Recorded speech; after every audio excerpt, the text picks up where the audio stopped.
Porque el ahorro sería lo que nosotros vamos a guardar de esos ingresos que tenemos. ¿Está bien? Lo que nosotros vamos a guardar de ese ingreso que tenemos. Repito, ¿sí? Entonces, ¿qué es el ahorro? ¿Sí? Es el dinero que vamos a guardar para poder utilizarlo en el futuro, ¿sí? Para que ese futuro, ese ahorro puede llegar a ser una inversión, ¿sí? Entonces, una decisión consciente sobre el uso de los ingresos, ¿sí? Y todas las personas, independiente del modo, del monto en que nosotros ingresamos o de lo que ganamos, ¿sí? Siempre vamos a poder ahorrar, ¿sí? En cuanto al ahorro, tenemos dos tipos de ahorros, ¿sí? Que serían el ahorro formal y el ahorro informal, ¿sí? Cuando yo hablo del ahorro formal, hablo, ¿sí? De algo que está asegurado, ¿sí? Por lo general, dentro de un banco, yo hablo de una caja de ahorros y eso es reconocido como un tipo de ahorro formal, ¿sí? ¿Por qué? Porque el mismo está resguardado por el BCP o el Banco Central del Paraguay, ¿sí? Ahora, el ahorro informal es aquel en el que yo lo hago quizás con algunas monedas en mi casa, ¿sí? O que guardo, por ejemplo, algunos billetes dentro del saco o guardo algún billete en algún lugar en específico, ¿sí? Billetes o monedas o lo que sea, ese sería un ahorro informal el que yo lo puedo tener en mi casa, en mi auto, ¿sí? Entonces, yo también estoy ahorrando poco a poco esas monedas o esos billetes, ¿sí? Dentro de un lugar específico que no sería específicamente un banco, ¿sí? Entonces, sería un ahorro informal, ¿sí? Entonces, ¿cuáles creen ustedes que podrían ser otras ventajas, ¿sí? Para el ahorro. ¿En qué puedo yo utilizar o cómo me puede servir ese ahorro? ¿Cuáles serían las ventajas de poder ahorrar? A ver, Liliana, ¿cuál sería una ventaja de poder ahorrar o de ahorrar?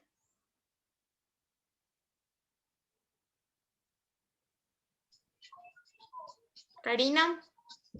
Sí, una de las ventajas principales que tenía es disponibilidad de dinero para poder gastarlo en el momento que uno lo necesita. Totalmente, Karina, sí. Para no tener que yo pedir dinero prestado, por ejemplo, ¿sí? Para eso me puede llegar a servir el ahorro, ¿sí? Yo tengo el dinerito ahí, entonces, sin necesidad de tener que acceder a un préstamo, por ejemplo, para poder cubrir eso en particular, Eso ¿sí? mismo iba a decir yo, profe. Muy bien, Profe, y Liliana. también para Lucy, los te escucho. y también para los gastos sorpresivos, ya que ahí en tu cuadro de presupuesto está uno de los gastos sorpresivos que podemos tener también. Para eso sirve Totalmente, también el ahorro. Lucy. Asimismo, para los gastos que surgen por allí sin una estructura. Ramón, te escuchamos. Sí, profe. Buenas tardes para los compañeros y para usted también, profe. ¿Ahorro programado qué sería, profe? Lo que yo hago a través de una cuenta en específico en un banco, por ejemplo, yo puedo hacer un ahorro programado. También yo puedo hacer un ahorro programado de mi casa, ¿sí? Y eso vamos a analizar más abajo, vamos a ver qué porcentaje por lo general de lo que me sobra yo tengo que ahorrar, ¿sí? Eso sería que yo estipulo ya cuánto en específico voy a ahorrar cada semana o cada mes, ¿está bien? O sea, eso sería programarlo ya yo de alguna forma, ¿sí? De alguna estructura específica para ahorrar, ¿sí? Pueden ser una parte específica de mi salario, yo lo destino al ahorro, ¿sí? O sea, eso es un ahorro programado. Yo lo puedo hacer en mi casa, ¿sí? Si yo no tengo un ahorro formal dentro de un banco de plaza, puedo hacerlo también en mi casa, ¿sí? Sería un ahorro que yo ya tengo estipulado cuánto por ciento de mi salario o qué características en específico voy a necesitar o voy a tener o qué es lo que me sobra y conforme a eso lo que me sobra yo voy a decir, bueno, 100.000, de acuerdo a los números que yo manejo, 100.000 es lo que puedo ahorrar por mes. Entonces yo ya tengo una estructura programada de que todos los meses del año voy a ahorrar 100.000. ¿Está bien? Si yo le hago programadamente. Dentro de los bancos de plaza me da la posibilidad también de yo tener una cuenta e ir cargando dentro de esa caja, en específico, un porcentaje limitado, y eso también lo puedo llamar ahorro programado. No sé si queda claro. Y que lo que también tiene de ventajoso es cuando ahorras en las financieros en los bancos, es que te genera interés. Exactamente, así mismo. Eso que no nos genera cuando tenemos en casa, ¿verdad? Totalmente. ¿Alguien más que quiera hablar? Ahorro a la vista, ¿qué quiere decir, profe? Lo que yo puedo sacar. O sea, yo tengo y puedo sacar lo que tengo ahorrado. Puedo movilizar mi capital que tengo ahorrado. O sea que en Profe, cualquier una momento consulta. puede disponer. Así mismo. Por eso es a la vista. Yo puedo Profe, movilizar. Te escucho. yo soy Liliana, profe. Te escucho, Liliana. Hola.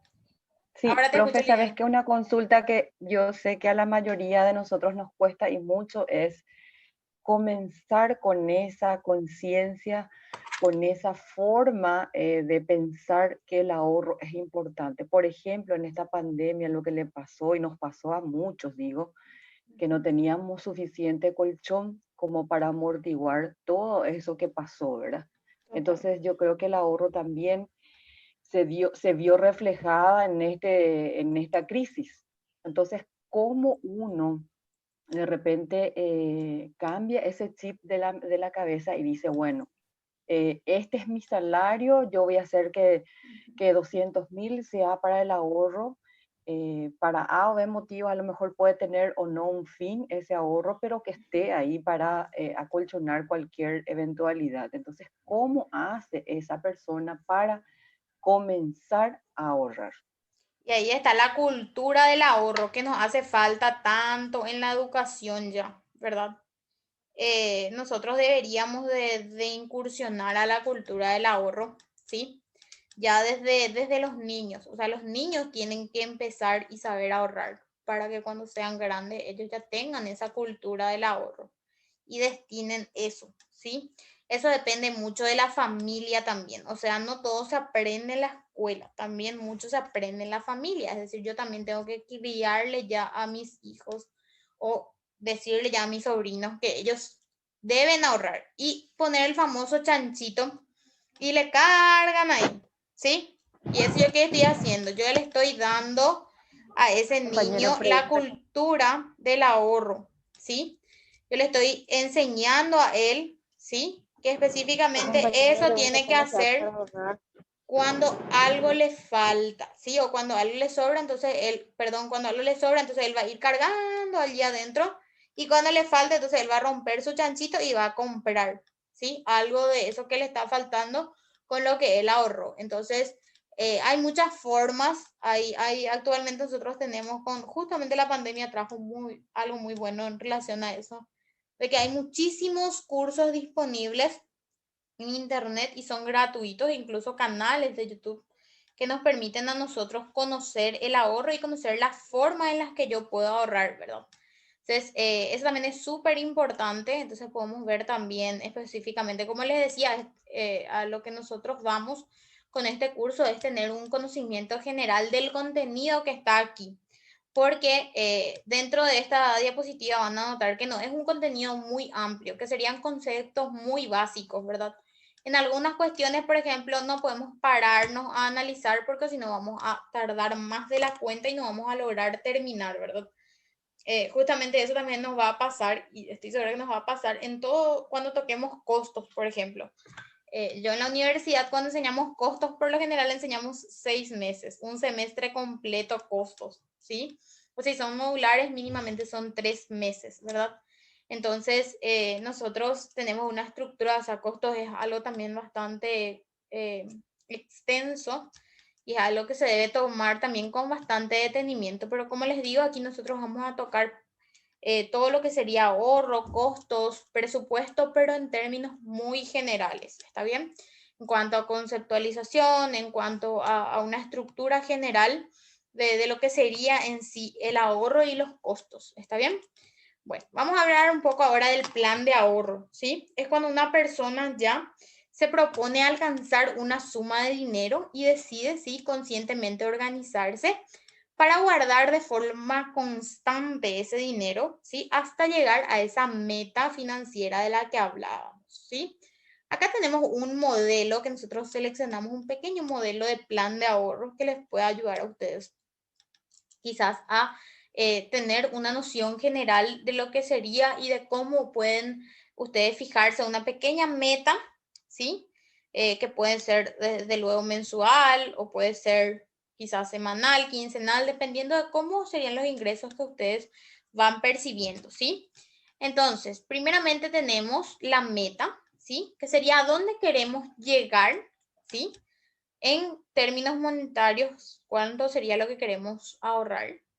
El tiempo, ¿sí? Es decir, en cuánto tiempo yo puedo ahorrar, ¿sí? ¿A qué plazo? Y ahí entra a una meta a corto, a mediano, a largo plazo, ¿sí? Por lo general, para dar un ejemplo en concreto, tengo una hija, nena, y quiero festejarle sus 15 años, ¿está bien?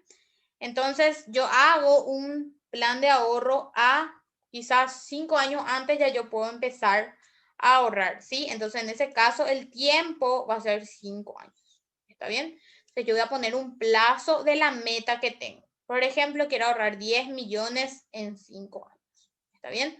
Entonces, yo estoy poniendo, estoy poniendo una meta específica en un tiempo determinado, ¿sí?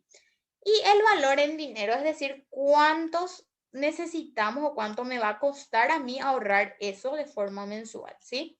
Y aquí voy a tener de nuevo, como veíamos en el presupuesto, todos los recursos, ¿sí? Que yo tengo o mi ingreso que tengo. Y aquí voy a registrar específicamente el ahorro que voy a hacer, ¿sí? Ese ahorro puede ser por día, puede ser por semana o puede ser por mes, ¿sí? Es decir, con qué frecuencia, en términos técnicos hablamos de frecuencia, con qué frecuencia voy a ahorrar. ¿Está bien? Voy a ahorrar 500.000 por mes, por ejemplo, ¿sí? Entonces yo voy a poner aquí 500.000 y voy a marcar mes, ¿sí?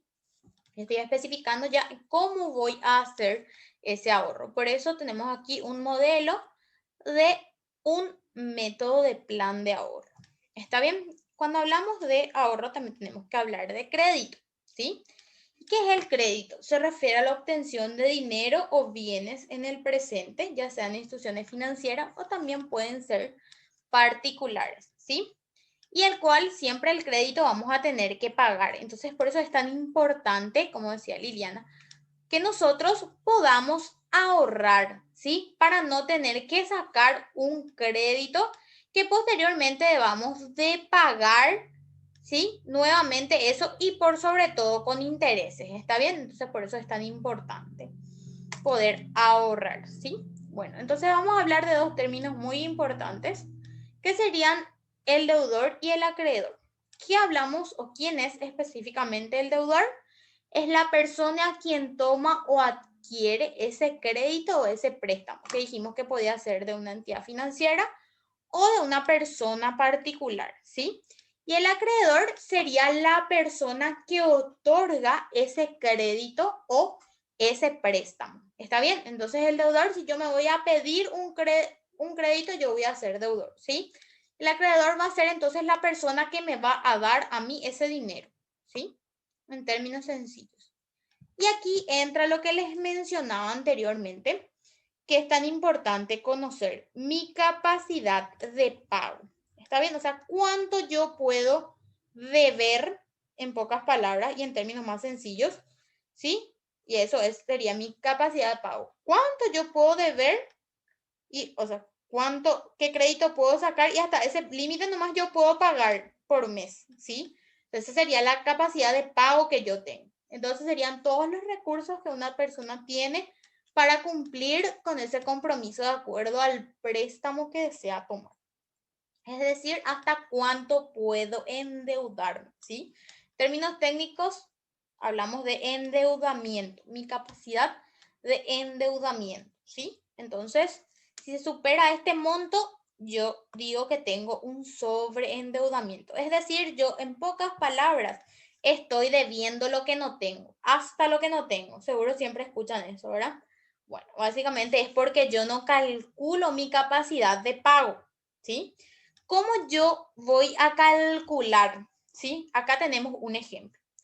Mis ingresos y mis gastos. ¿Qué voy a hacer? Voy a restar mis ingresos de mis gastos y me va a quedar un saldo, ¿sí? Ese saldo, yo solamente, mi capacidad de pago, mi capacidad de endeudamiento, sería el 50% de ese saldo. En este caso hablamos de 2,5, 2.250.000 serían mis gastos, entonces mi saldo sería solamente 250.000, ¿sí? Mi capacidad de pago dijimos entonces que es la mitad de eso, ¿sí? En este caso 250.000 serían 125.000. ¿Qué yo estoy haciendo? Estoy calculando cuál es mi capacidad de pago, es decir, hasta cuánto puedo deber, puedo adquirir un préstamo hasta 125.000, que sería lo que yo tengo específicamente para deber o para pagar ese crédito que ya hice, ¿sí? Entonces, siempre es importante que yo sepa cuál es la capacidad de pago que tengo de forma mensual, ¿sí? Entonces, al hacer yo mi cálculo, lo que voy a hacer es básicamente que mi capacidad de endeudamiento debe ser el 50%. Es lo más responsable, ¿sí? Quiere decir que yo siempre voy a tener mis ingresos, mis gastos, resto eso, me queda un saldo. Y de ese saldo siempre el 50%. Esa es la capacidad de endeudamiento o la capacidad de pago que yo tengo, ¿sí?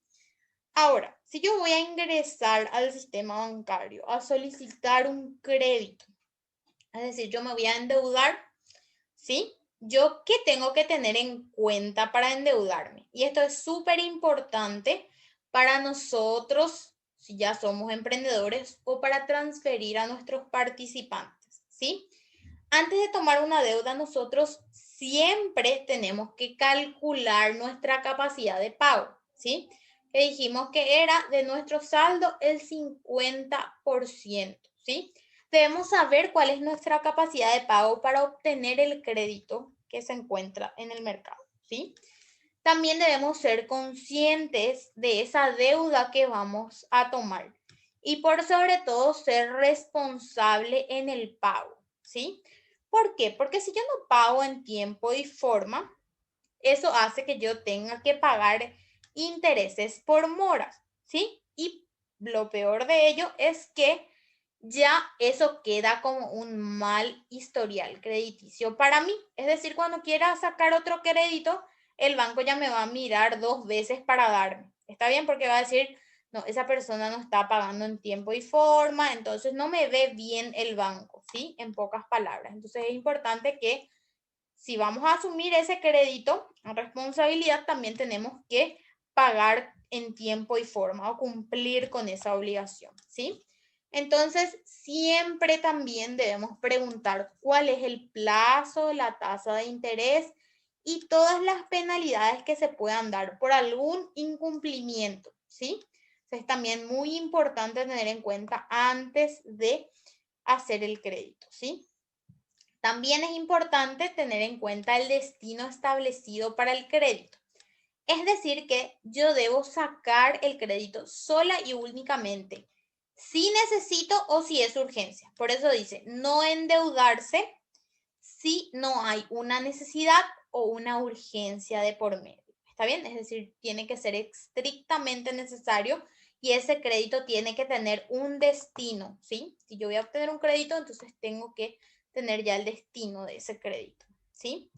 Ahora vamos a hablar un poco de lo que es sistema financiero, ¿sí? El sistema financiero es lo que me permite relacionarme con las unidades o instituciones económicas o entidades financieras, ¿sí? Como dice el concepto, sería básicamente el relacionamiento, ¿sí? De un individuo con esas unidades económicas, instituciones o entidades financieras a través de un intercambio de productos, instrumentos o servicios. ¿Está bien? Y los sistemas financieros permiten que el dinero también se movilice dentro de una economía. Allí si vamos a detenernos, tenemos que hablar de los bonos, tenemos que hablar de ciertas cuestiones que hacen a todo ese sistema financiero. Pero en este caso en particular, solo hablamos del concepto del sistema financiero, ¿sí? Que sería la conexión básicamente o la interrelación entre el individuo y todo justamente todas esas instituciones que se encargan netamente de el intercambio de productos, instrumentos y servicios y que hacen que una economía se mueva, ¿sí? Y allí entran los productos o servicios financieros dentro de ese sistema financiero que hablábamos específicamente del ahorro, ¿sí? De la cuenta de ahorro a la vista, de la cuenta de ahorro a plazo fijo y los certificados de depósitos de ahorro, ¿sí? En cuanto hablamos de los créditos, podemos hablar de los créditos de consumo, de viviendas, de los microcréditos, de los productivos o de los créditos específicamente para negocios, ¿sí? De los seguros podemos hablar también de seguro de personas, de vida, de accidentes y una diversidad de seguros que también, si tallamos a entrar, entran también los seguros internacionales que cubren las operaciones de carga y descarga de mercancías y habla todo lo de comercio internacional en específico, ¿sí? Y también tenemos los servicios de transferencias nacionales e internacionales y todo lo referente a pagos de servicios. Entonces, esos serían algunos de los servicios que contempla el sistema financiero. Desde luego lo vamos a ver en términos muy generales, ¿sí? En cuanto a los derechos que yo tengo y a los deberes que tengo como usuario, individuo dentro de ese sistema financiero en particular, primeramente sería el derecho a recibir primeramente una buena atención por parte del personal de esa entidad financiera a donde yo me voy, ¿sí? Que me traten, que me reciban y me atiendan de buena manera. También tengo el derecho a recibir toda la información y aclaración que yo considere pertinente sobre el producto o servicio financiero que yo voy a recibir. Si yo quiero este crédito, bueno, pues ellos tienen que especificarme las tasas, si yo demoro en pagar, cuánto tengo que pagar por eso, ¿sí? Entonces, toda esa información es un derecho mío poder recibir por parte de esa entidad financiera. También a recibir la capacitación en la utilización de los productos o servicios, en caso de que la entidad financiera yo vaya a adquirir algún servicio, entonces ellos también tienen la obligación de darme una capacitación, es un derecho que yo adquiero como parte de ese sistema financiero, ¿sí? También a conocer todos los costos de los productos o servicios y las condiciones, ¿sí? Que tiene la entidad financiera para que no haya malos entendidos. Es decir, debemos leer las pequeñas letritas que tienen los contratos, ¿sí? Y también todo el derecho a las quejas y reclamos, ¿sí? Y que esas quejas y reclamos sean atendidos como se debe, ¿sí? Pero es importante ver también que yo tengo deberes, ¿sí? Entonces, ¿cuáles son los deberes que tengo? Primeramente, revisar y analizar detalladamente todas esas condiciones de los productos o servicios antes de yo adquirirlos, ¿sí? También, como decíamos anteriormente, cumplir en tiempo y forma con todos los pagos de esas cuotas de créditos o de servicios que yo estoy adquiriendo del banco, ¿sí? También brindar la información correcta a la institución, es decir, decirle a esa institución o darle mis datos reales, ¿sí? Y también llevar un registro de la cantidad de pagos que nosotros realizamos, ¿sí? Y controlar si se están cobrando bien, si son también ingresados por el banco y si se me están descontando, ¿sí?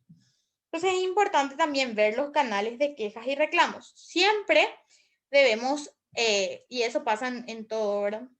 Ya dentro del trabajo también es importante siempre ver todo lo referente a los escalones que existen, ¿sí? Siempre ustedes van a tener un superior inmediato y posterior a ello va subiendo un poco de nivel, ¿sí? Entonces, ¿qué quiere decir? Si yo tengo un problema con el banco, entonces lo primero que debo hacer es irme directamente a esa entidad financiera y especificar ese problema, ¿sí?